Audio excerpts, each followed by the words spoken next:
台中的警方抓到制毒卖毒的集团5个人，专门做毒家背包，伫中部地区咧贩卖。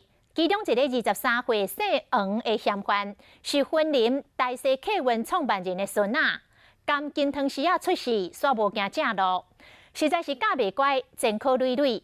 家属全斩断伊的金源，袂阁互伊钱，希望伊会当振作。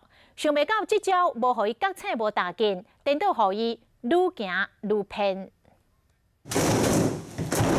警方弄破门，冲入毒窟。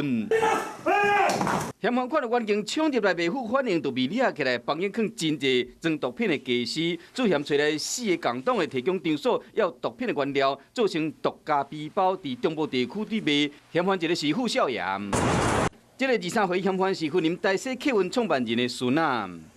黄姓这个等4名嫌犯哦，主要是负责在工厂这个毒品工厂里面负责包装、分装哦这些毒品咖啡包。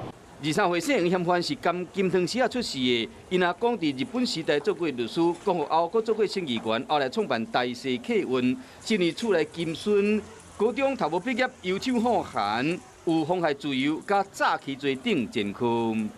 跟公司都一点关系都没有，他也没有股份，也没有在公司任职。他比较好动，所以时常跑来跑去的。